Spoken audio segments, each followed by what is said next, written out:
caça ao tesouro em Santa Filomena. Só que o tesouro vem do céu. Pedra preciosa caindo do céu. Depois que o meteorito caiu naquela região, foi no dia 19 de agosto, eu mostrei aqui, ó. Na casa desse cidadão mesmo, furou o telhado, ó. Ó o meteoro.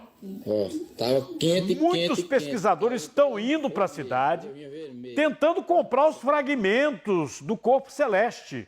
Eu vou conversar com o astrofísico Antônio Carlos sobre isso. Boa tarde.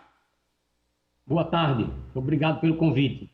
Olha, qual seria o valor de um pedaço de um corpo celeste, um pedaço de um meteorito, porque o pessoal está caçando como se fosse pedra preciosa, é verdade isso? É verdade. É uma verdadeira caça ao tesouro. Mas o principal valor é o valor científico. Uma rocha dessa, ela tem mais de 4 bilhões de anos. Ela fez parte do conjunto de massa que gerou o Sol e todos os planetas. Então é um fóssil do sistema solar.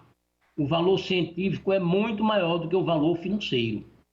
As pessoas que estão indo lá em Santa Filomena, algumas estão com interesse científico, porém muitas, inclusive os estrangeiros, estão como atravessadores, comprando para levar para vender no mercado internacional, especialmente nos Estados Unidos.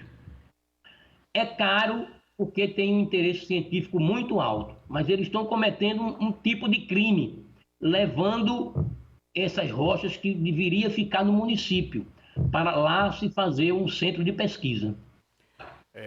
A idade de um corpo celeste desse é impressionante, 4 bilhões de anos, né? 4,5 bilhões de anos. 4,5 bilhões de anos a idade, ó, o cidadão segurando. Agora eu estou mostrando a imagem, pesquisador. Olha o buraco que ficou na telha lá. Ele falando, ó. Olha aqui o que caiu, ó. Tava quente. Esse é um pedaço pequeno. Caiu pegando fogo mesmo. É um pedaço pequeno, né?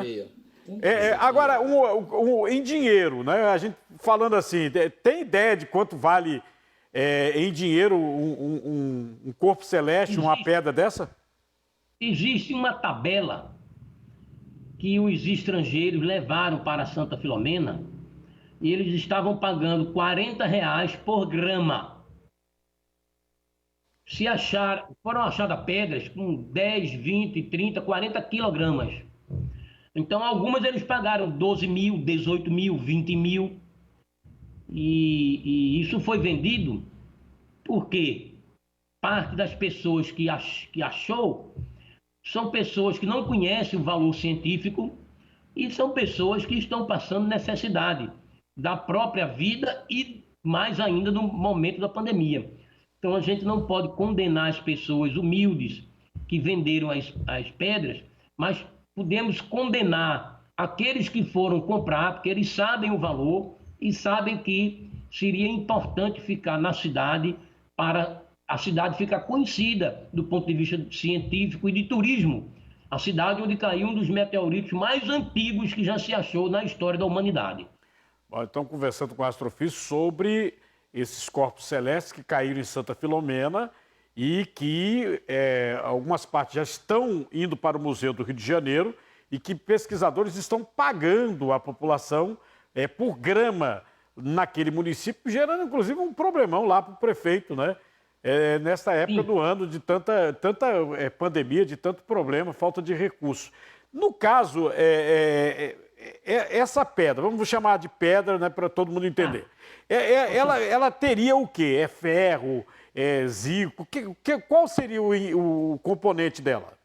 Então, os meteoritos, eles são classificados como aqueles que têm metais e aqueles que não têm metais, né? São chamados condrito, não condrito, siderito, são nomes técnicos. Esse, especificamente, ele tem a maior composição de rochas, de minerais.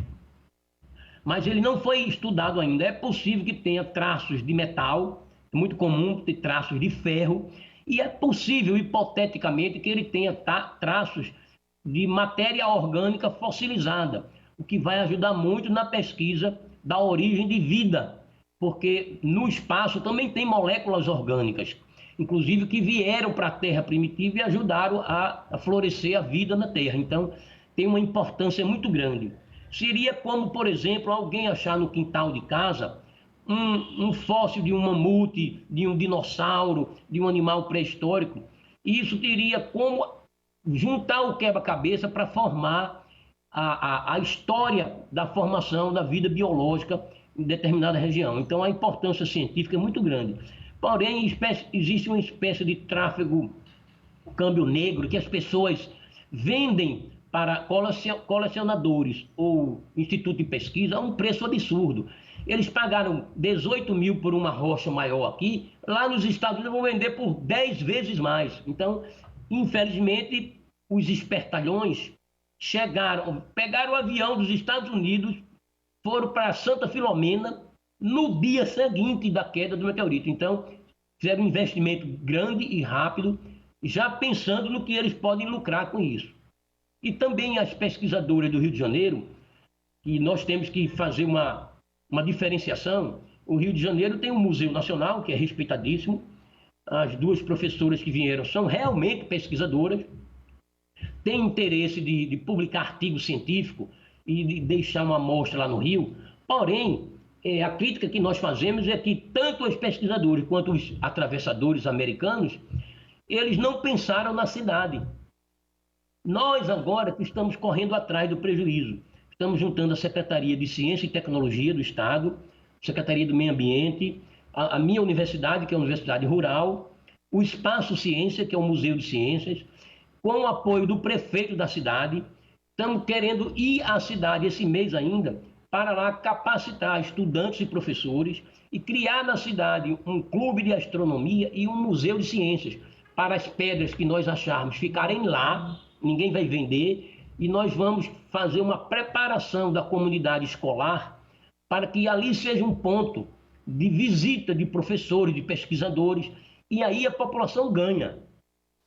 E estamos pensando, inclusive, em conseguir bolsa de estudo para professores e estudantes, para a cidade crescer com esse evento histórico. Bom, professor Antônio Carlos, muito obrigado pelas informações, pela entrevista, hein? Muito obrigado, viu? Estou à disposição. Muito obrigado. Você vê, tem esperto para tudo, né? O pessoal saiu dos Estados Unidos para ir lá comprar baratinho, porque são pedras caríssimas, né? Pedras caríssimas, que caíram lá em Santa Filomena, no interior do estado de Pernambuco.